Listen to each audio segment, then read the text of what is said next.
In the darkest worlds that ever were, the only thing that brings light are stories.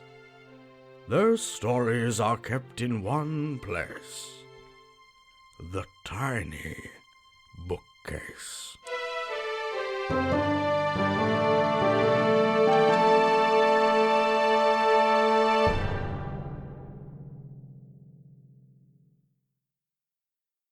Hello, Story Seekers. I'm Ben. I'm Nico, and you're listening to The Tiny Bookcase.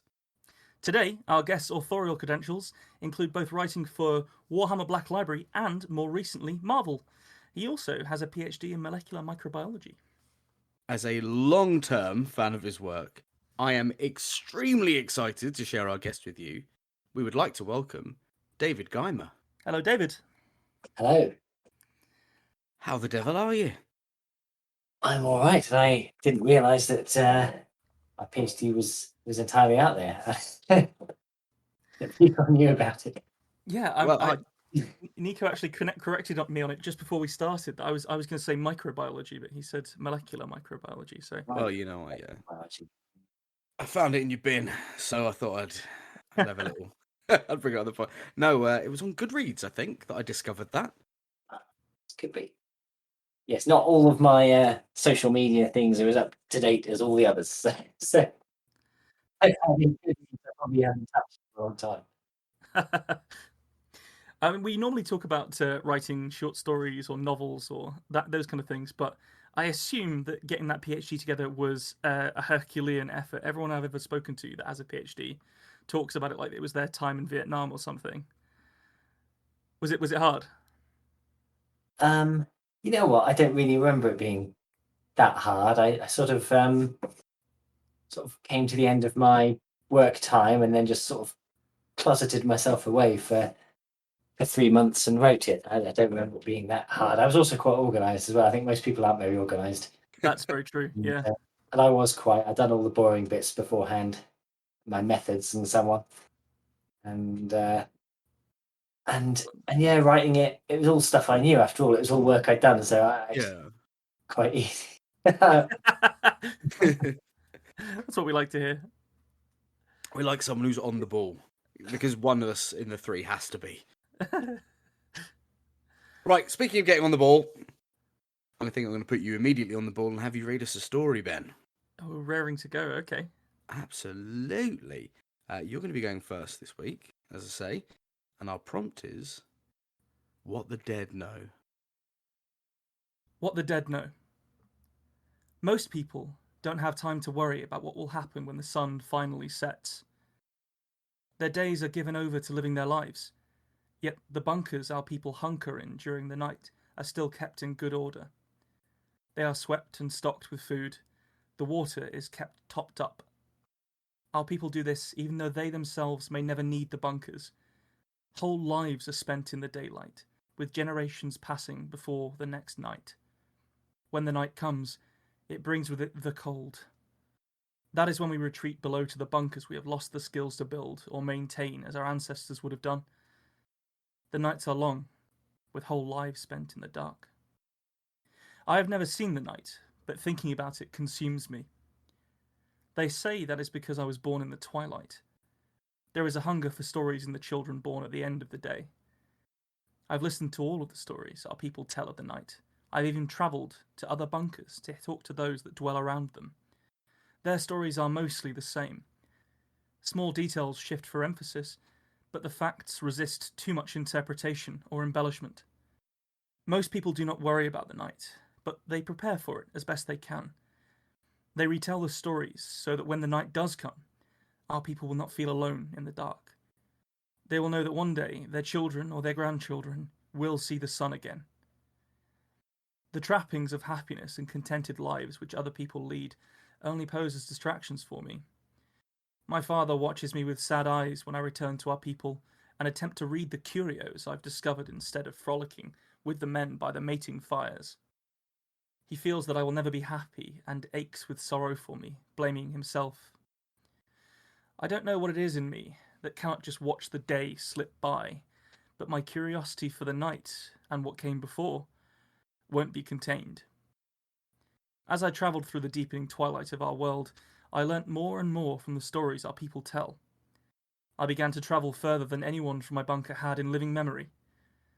As my journeys began to push deeper southwards, I began to find the dead. At first, it was muttered warnings from those people I met, not to wander far from our people. Then I began to find whole bunkers whose integrity had cracked, the people inside reduced to piles of pale bones. Our people know that not everyone can survive the night, but the total destruction of these bunkers beggared me of my beliefs. The dead that I found had been dead for a long time. I tried to learn what I could from them, but every scrap of paper or writing had clearly been burned for warmth, and so I moved on as the shadows of the day lengthened. I began to find bunkers that had been emptied. There was no sign of death there, but every indication of exodus. They could have left before the last night, or the one before that even. The people to the north knew nothing about it, so I searched south. Wherever those people went, they did not come back. Then I found it, a metal door, heavy with the craftsmanship of the bunker makers. It stood in a cave, or at least what I first took to be a cave. The walls and ceiling that overhung the door were mottled with time and covered in the green growth of the day. The weakening twilight sun, its angle low in the sky, turned the silver of the door into a dazzling deep gold. I slung my pack to the floor and began to pull the overgrowth from the wall, and uncovered a panel. The markings on it outlined the shape of a hand, and so, feeling like I was touching the past, I placed mine on it. From within the door came a multitude of clicks, then, gracefully, it swung inwards. Small lights flickered on within, the kind that only turn on in our bunkers when the doors are locked against the night. I stepped inside and saw I was in a long corridor. The dust of time clad the walls and carpeted the floor, but in it I could see scuffed footsteps still faintly visible. They were large and small, and there were many of them. A whole series of families had come through here, I thought, likely before I was even born. I followed them, and began to see that the walls had been given over to pictures and maps. The maps marked the locations of the bunkers of our people, all over the world. I could see my bunker marked on there, so far away. On the walls by the maps, I saw diagrams of the sun and our world, and their path through the sky, along with depictions of the night and our day. As the stories described, the night was shown with deep snows covering the green of the land. Everything was laid out so simply, and having spent years attempting to unlock the riddle of ancient documents, I could see that whoever made this was trying to tell a story with no words. The footprints led to a small room at the end of the corridor. When I stepped inside, a light appeared on a button on the wall. I pressed my dirty thumb to it, smearing away the dust. Suddenly the doors appeared out of the walls, closed behind me, sealing me in the room, which then began to move. My stomach flipped over as I felt a falling sensation. Of course, I screamed, and when the doors opened again, disappearing into the walls, I was covered in fierce sweat. On shaky legs, I stepped from the small room into a wide room lit by a strip of light in the high ceiling. 7 large doors stood closed on the far side of the room. Scattered around on the floor and metal benches of the room were many bags of belongings, the strewn rudimentary carry sacks of our people, filled with the mementos and items which had been stripped from the empty bunkers I had found. The walls were again decorated with pictures. These had images of people walking into towering, cone-tipped structures. Those structures would then shoot upwards and fly through the night sky towards a bright place that looked happy and safe. I looked around myself at the things these people had left behind, and it began to dawn on me that this was a way to leave. To escape the night in a way that's lost to us. I ran to the nearest door and pressed its button. Within was a huge empty cylindrical chamber which stretched up to a roof. My mind filled in from the pictures that this is where one of the cone-tipped structures had sat. Our people had entered it here, and the roof had opened to let them go on their way. I ran to the next one and found it to be the same, and the next one. Down the line of doors I went, feeling the exuberant hope I had felt initially begin to freeze into stomach-grasping dread. The last door opened. It was empty. Tears I did not know I had ran down my face. They had left, and they had not come back. We had no way to follow them, and instead our lives would continue to be spent outside during the day and within the bunkers during the nights. Generation following generation, some never seeing the light, some never seeing the dark, until the bunkers fail and cold death takes us all. Eventually, I retraced my steps. I walked through the cooling twilight, thinking on all that I had seen until I returned home. I tell you this story, not because in the face of this knowledge you must surely give up, but because it shows there are other ways. It will be harder than anything we have done in recent memory, and we may not see the end of our efforts. Yet we must strive for it, as there is no other future for us. Our people once went to the stars to escape this cycle of day and night. We will find our way there again. It's horrendously sad. I say very, very, very melancholy. Oh, I wasn't sure whether I sort of don't read it as sad in a way, but I guess it is kind of sad. You can spin it as hopeful all you like. That last door opening to nothing is mean. You're a bad man. I think melancholy sums it up better than sad. I think I'm going to go with David on this one, Nico. There's Fine. definitely a melancholic mood to it. It's kind of poetic, actually, isn't it? The way it begins, sort of like like an old saga or something. I mean, I guess it's written as something to be spoken, isn't it? It's almost like someone telling their story as you phrase it at the end, and it's got that sort of cadence to it. I totally agree. I think I think it's really interesting that you immediately went saga, because I think that's exactly what I was trying to do here. So that's cool. But it's I wanted to tell a story about oral storytelling traditions in more kind of primitive cultures. That was also science fiction. And when you picked the prompt, "What the Dead Know," I just immediately was thinking about storytelling tradition as a way of passing on knowledge from ancestors who obviously are now dead. So that's where this came from. And then the rest of it just sort of came out of that. It did a really interesting thing with transforming macro to micro in terms of exploration. So this character had spent an enormous amount of time traveling what she felt was a huge distance south to find what else there could be, only to be met with the concept of space travel. And that's a really interesting sort of rug pull to perform on your character to suddenly dramatically alter their worldview like that. So I thought that was a really nice touch. Oh, that's very kind. Nice that I think it was a she. I felt a she vibe. I think I wrote it female. It's sort of barely important really to that particular story, but I think the only bit that it is important is that in this kind of more primitive culture, she's deliberately not pursuing procreation. She's not living the life. Yeah, exactly. But yeah, that we'll say they were so ready to grasp it. They travelled to the limits of their understanding, so stretching the understanding just moved their limit with it. I dug that. Oh, I'm glad. I'm glad you dug it. It's I had a lot of fun writing it, and this idea of storytelling as an important part of culture is something that I quite firmly believe. So it was actually really nice to read out a story that's in that vein.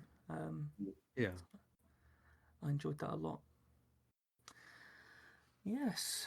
Well, that's just the first of the 3 stories tonight. David, are you ready to read yours? I'm ready to read. Right, so What the Dead Know. Never trust a priest. That wasn't so much a Thren family motto as it was a general principle. Not that Coben Thren, last of his line, had the luxury of principles these days, even general ones, which was how he came to find himself standing in a graveyard in the dead of night, holding a shovel. He wondered if this was bottom. He looked down, fidgeted his boots in the earth. No, still a little way to go yet. We should say a few words, or something, said Cedric. He was a young man, much as Coburn still thought of himself most of the time, until he spent a few evenings in a row with someone like Cedric. He had strong, useful-looking hands, neatly scarred, almost as if by a ruler, with the marks of a rod. He had been kicked out of the seminary, that much everyone knew, though no one knew why.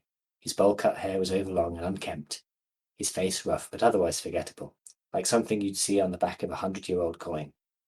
Coupled with the black frock of the Minoran sect that had never quite earned the right to wear, he was a bland, subtly threatening presence who could pass almost any door unremarked. Coburn hadn't quite made up his mind if being a failed priest made Cedric more trustworthy or less. Principles there, he'd have them. You say your prayers when you put them in, he said, not when you dig them back up. Cedric gave that due consideration. Sounds about right, he said. Those years of seminary school weren't wasted on you, were they? What would you have said, anyway? The third member of Coburn's band of miscreants asked. His name was Wrangle, and he was of a similar age to Coburn, but with a nervous disposition that made him both look older and sound considerably younger. His great-grandfather had served Coburn's great-grandfather, and despite the dramatic convergence of their relative standings, that still counted for something. The dead had a hold on the living, and didn't give it up as easily as the aforementioned living could squander, for example, their wealth and titles. Filial drag was everything it used to be, thank the gods, because as bad as it was to have sunk so low, it would have been hell itself to have done it without Wrangle there beside him to go just a little bit lower. Sorry, I suppose, Coburn guessed, in response to the question. I doubt she'll mind now, said Cedric. She? Coburn said. Cedric raised an eyebrow. The antiquarian mother told me it was a woman. Didn't she mention that to you? Coburn grimaced and looked away. He wondered how much more the other man knew about this than he did. If it was more than to be in this place at this time and to bring a shovel, then it was more. But then Coburn had cultivated the habit of never asking. It had been a defence of sorts. He'd been lied to too often, cheated too often. The fortunes of a family as old as his didn't just disappear overnight, not without a few white lies along the way to smooth their way out. But in the life he'd made for himself since, it had turned into something else, a calling card, an identity almost. He was Sir Coburn Dowsall Thren, and he asked no questions. Ignorance, he'd decided, was both the safest course and the most profitable state of man. With a sigh, he let the shovel bite into the thin crust of earth covering the grave, no deeper than the shovel's weight and his own inaction could push it in. There was no headstone there yet, just a wooden upright inscribed with the name and symbol of the god Minon, collector of all things lost. He shivered, but then it was the middle of the night. Nothing ominous to read into that. I heard she was a witch, Wrangle hissed. Shit, Coburn breathed, and pulled out the shovel. If there's one thing you should never say in a graveyard. Sorry, I just heard. If she was a witch, then she wouldn't have been buried, would she? Said Cedric, all reason. She'd have been bound in silver and dumped in the sea at midnight. He signed himself anyway, because even priests didn't trust priests. They knew better. Coburn hated to admit it now, but not knowing what they were expecting to pull out of this grave was starting to get to him. Most likely, the antiquarian mother just needed a fresh body. It was the sort of thing everyone knew went on, but which the Minoran sect had to be seen to frown on. All that knowledge, all those secrets, taken by the dead to their graves to add to the clutter on Minon's never-ending shelves. It was sacrilege to go looking there, everyone knew, but that was how the cult held its power.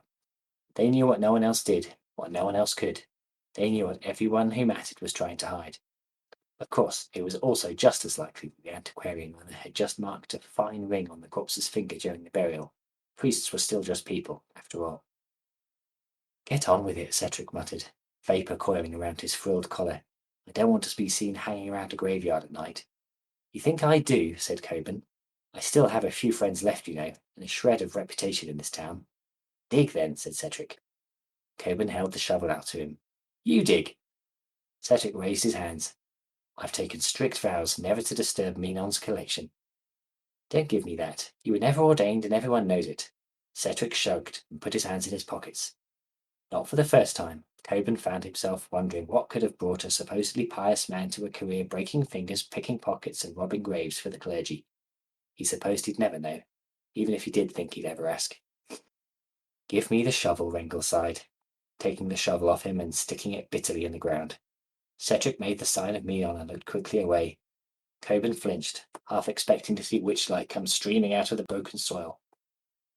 The sound of a shovel cutting into loosened topsoil was rather anticlimactic. Coburn looked at his one-time servant in surprise. Rengel had never knowingly volunteered for anything. It occurred to him that a person's life wasn't unlike their unmarked grave.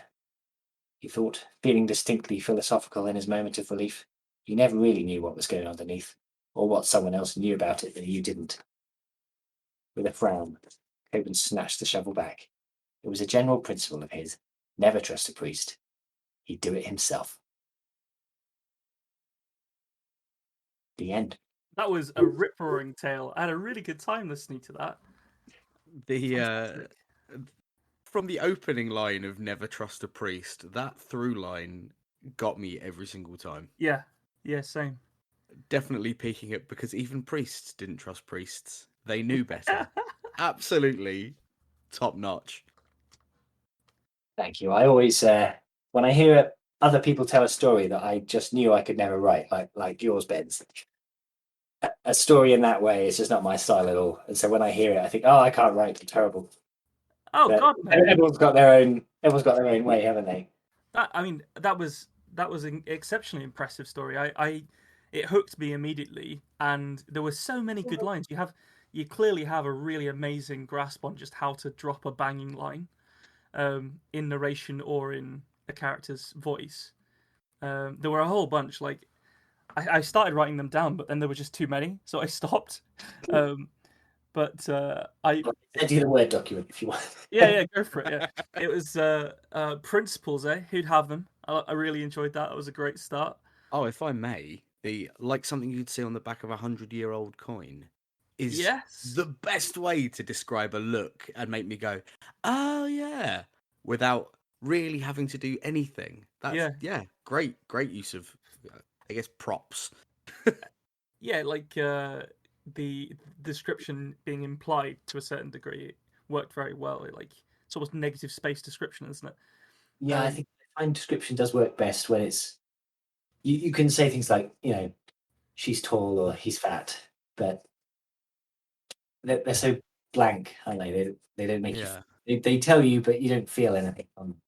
I think it's much better when you give them something and make the reader or listener's brain do the work. I think then it sticks. And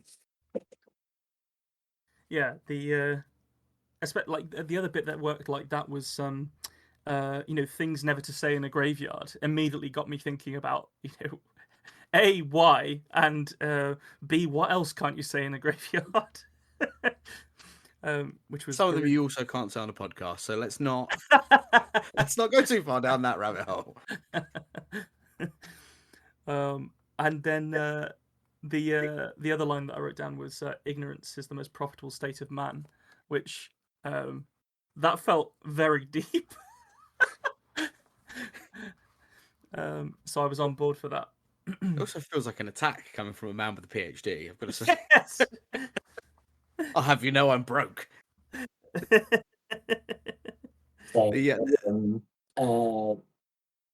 Doing so much work in shared universes, writing something fresh was actually quite a challenge at first. Yeah. And I got into it once I got going, but I think, oh my God, how do I invent something?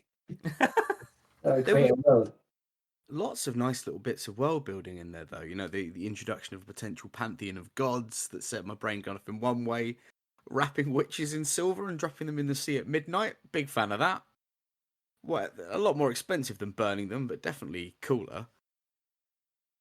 I think the witches might be on board for that as well, especially if they've got like a life preserver underneath their clothes. Yeah, now you mention it, I'm thinking there's going to be a profitable sideline in the garden for these things. Oh no, you caught me! I'm a witch. Back again, Glinda. Yeah, still buying silver, are you? Oh, I had a really good time listening to that. It was a really engaging story. So thank you very much, David. It was fun to write. Brilliant. I'm glad to hear it. But Nico won't elude the noose much longer, I feel. What? No, me? No, I'm not even here.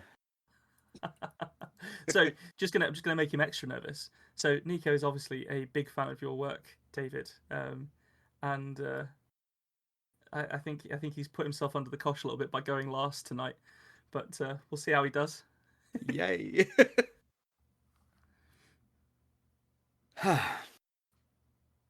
What the dead know. Hurry it up, charlatan. I'm freezing. His shoulders jerk, almost imperceptibly, at his code name. Now I know he hates it. Hell, that's half the reason I'm still using it. It's a precise art, you know, Yankee. He retorts with mine. Yeah, that don't sting me half as bad as you want it to, hombre. Cut me in half, I'm stars and stripes right to the core. I mean, I don't say that to him. Part of me wonders if he'd try it, just to fact check me. And I watch for what must be the 100th time as he draws his little salt circles. Now the shapes don't mean nothing to me. I've been trying to memorize them. You know, maybe I could do this shit without them, but it's like they don't stay in my brain. The intricacy of the interlocking circles, it brings bile into my mouth. Following them with my eyes is like riding a roller coaster. My guts move from my mouth to my ass and back. I lean my hand against the crumbling wall of one of the tombs, and gravity reinstates itself. It does weird shit to you like that. Magic. You know, a year ago, I wouldn't have believed in it either. I met this schmuck running card gambling scams. It was the accent that caught my interest, but something else that made me stay. You know, I'd called him charlatan that night, pointed out his ruse. His beady little eyes had faced me like a viper eyeing a critter. Then he'd flipped the card, and it had been different. Yeah, I know, horseshit, you got bamboozled. Well, the hell I did. I know the scam, I know the trick. He changed the rules. I mean, I could have shot him, but instead I pressed him on it. Got some bourbon in him, started uncovering the truth. Fella tells me he practices sorcery. I tell him he's full of shit and thank you kindly. So he shows me. Says he only knows a few basics, but he's been working on this powerful spell, but we're gonna need a body. Well, ain't nobody gonna miss the wino I plugged behind the bar. Though watching him twitch his way to heaven does give me the willies some.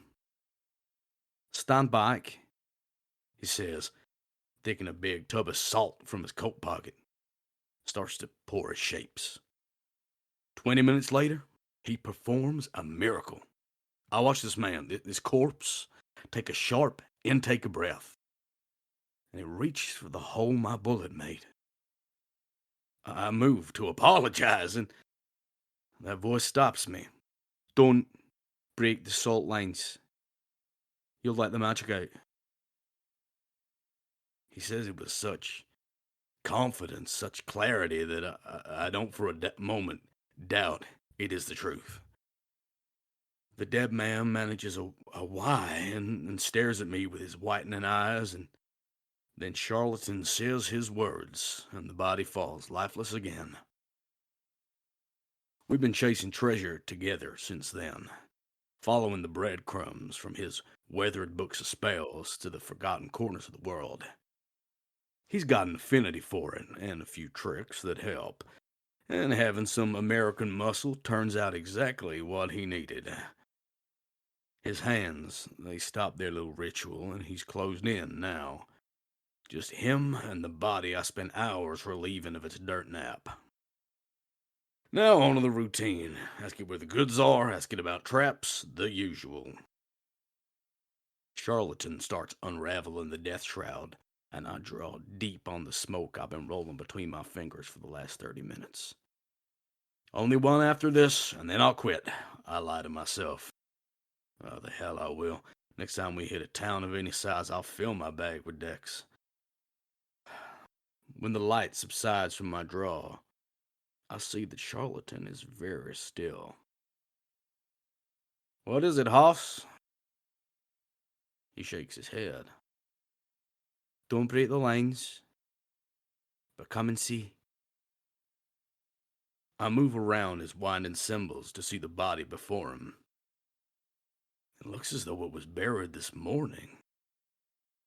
Save for a wide split in its throat, the evident killing blow, it's perfect. Pale, gaunt, but undamaged by the ravages of time. Hey, you sure about this? I ask not because I want him to stop, because I don't know how far I can trust his magic. Something about this is giving me the heebie-jeebies.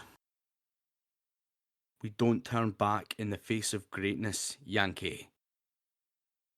He begins to chant, and I shield my eyes, sucking in the pungent fumes of tobacco and pretending that a surprisingly fresh-looking ancient corpse ain't about to wake up in front of me. The sucking of air alerts me to the work being done. It rasps and flaps. It's the open throat. Hadn't thought about that. I look upon the thing as charlatan pulls the open folds of its throat together, drawing them like drapes. When the sides meet, it slows its breathing, and then it turns its eyes on me. I feel it look at something inside me. Hell, I don't know how to explain it. It just did. And its eyes, they weren't the white of the dead, but they glittered with black malevolence. What is your name, dead one? Charlatan says. Your tongue could not manage it, Caledonian. The dead man speaks with such spite. An interesting use of magic, this. Rudimentary, but quite effective. I thought I was the last sorcerer. When they snuffed me out, I thought magic was done for good. He hasn't stopped looking at me. I feel the ash fall from my cigarette and realize I ain't drawn breath in a time. You do magic? It smiles at me, and I see Charlatan tense. I do, treasure seeker. Far more powerful magic than your companion here. So powerful that my disciples betrayed me. So small was their vision. Charlatan is aching to turn towards me, I know. But if he moves, he could break his circle. Don't listen to him. He's trying to trick you. He says it with such fear in his voice. Like a child who knows they've been caught out. The gifts I could give you. Eternal life, treasure seeker. Wealth unimaginable. Women, men, whatever you desire. Simply free me, and I will put the world in your hands. Charlatan probably would have had something to say, but the report of my 6-iron silences any words he had remaining. I watched the spray of blood leave the front of his head in a high arc and splash against the salt, breaking the circle, and whatever enchantment had overcome me. His throat is open once more, but the dead man laughs. A sickening, hollow sound that sends its sundered skin flapping. With intricate weaving of his fingers, I watched light dance around the wound and the folds knit back together. You made your choice, mortal, and you made it well. Life eternal you shall have. as my guardian. He stands over me. Taking my knees, though. I don't recall doing so. I stare at Charlatan's body draining of its life. Maybe I could recreate the circles. Maybe I could wake him up and say I'm sorry. But I can't. And I don't. What's your name, warrior? Yankee, I say. That was a rip-roaring tale. I really enjoyed it. Like I've got to sit here and listen to two fantastic stories. This is a really good set, I think.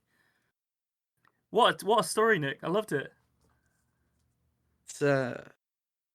It's a new thing for me. It's different to my normal stuff. Do you see what I'm?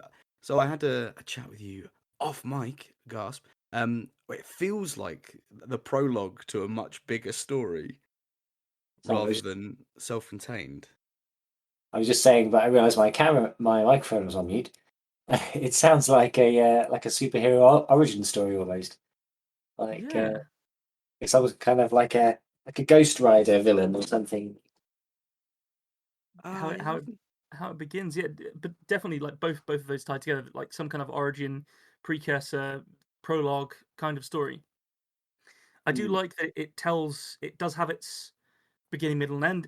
It still tells a story. So I don't think you've got anything you need to be worried about with that. That's an exciting story with lots going on. I especially love the voice he used as well. The for some reason having an American accent doing a fantasy story kind of it feels different, doesn't it? It immediately evokes cowboy stuff, doesn't it? Like the American fantasy is the Old West. At least I feel like that's the case. I think, in particular with fantasy, it immediately evoked for me Dark Tower and Preacher. There's a lot of Saint of Killers in there, isn't there? There's a bit of the Saint Killers in there, yeah. Not in a bad way, not in like a derivative way at all, but just like I think that's the cultural touchstone that I use there. But yeah, the voices were great. I mean, they are every week really, but the switching between the American, the Scotsman, and the sinister Englishman was excellent. Really loved it. It's like full audio production, isn't it? Yeah. It's every week, man. Every week. There's a bit at the end where I nearly broke my own neck, I think. Changing accents so fast. So look out for that in the edit, guys. There was one thing that you did, which I don't think I've seen you do before, which I thought was really cool in this particular context of this story, which was that you came back to the description of the cutthroat a few times. Yeah. And that was great. That really was a good through thread from like the middle of the story to the end of the story. I really enjoyed every time you hit it, and it was like you were taking your time with the description and allowing it to be the centerpiece in what was unfolding, as it actually was. Like he's literally inside a circle with magic happening on his throat. So it's kind of almost a horror story, really, wasn't it? So you need that slow atmosphere build up. So yeah, so there was no need to do like loads of descriptions that were really good. You could just do one extremely well and make it that focus point. I thought that was fantastic. Like the cutthroat being drawn like drapes to close it was disgusting and excellent. And then sundered skin flapping was a personal favourite of mine as well. And then obviously at the end when it knits together for him, I thought it was great. I thought it was a really good story. I had a lot of fun listening to it. I really enjoyed the Yankees' little habits that we kept seeing. You know, his smoking, and I felt we really got to know him through those. Yeah. Sometimes for me personally, the smoking the cigarettes, him trying to sort of lie to himself that he was going to quit, that felt like the only bit that I would possibly remove from the story. I think possibly some kind of description about his smoking is great, because your description of him holding the smoke and then taking a big dragon through it.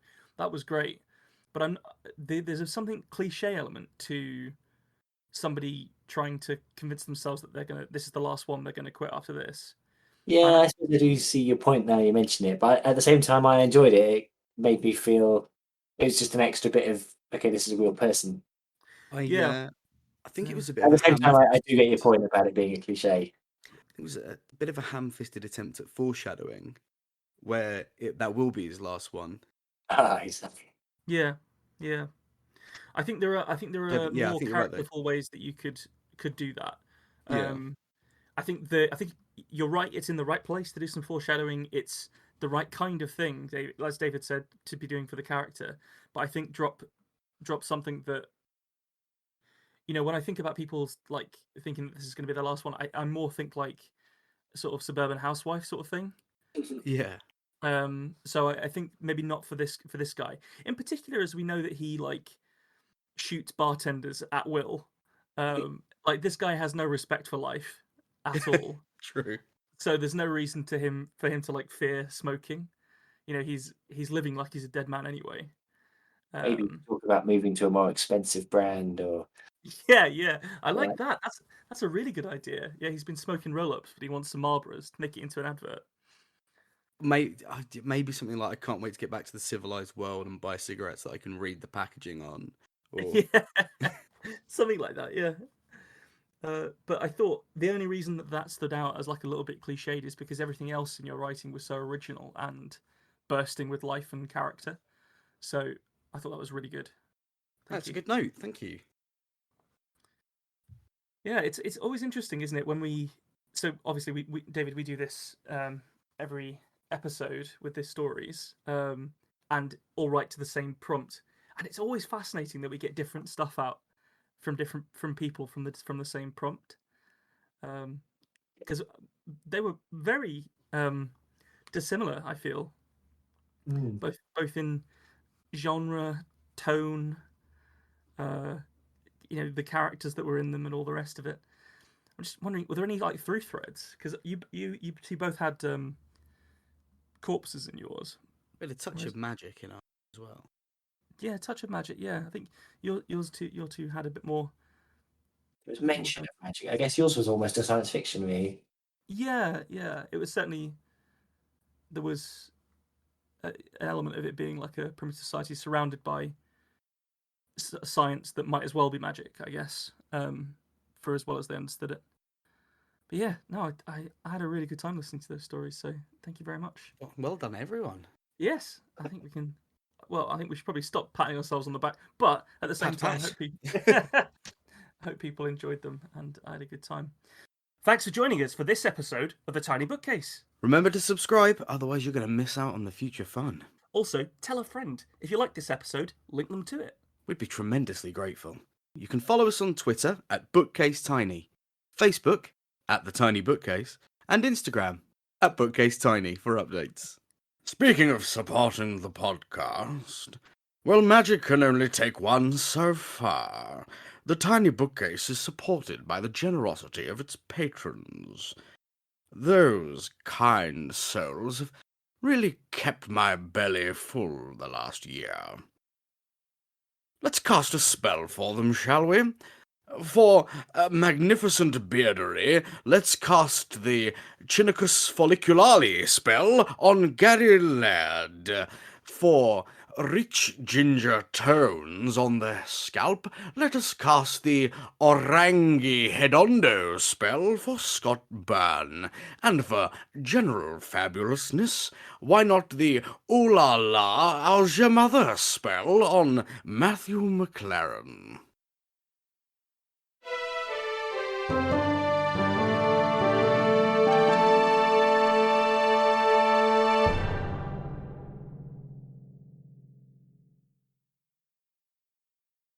How do you come up with that shit, man?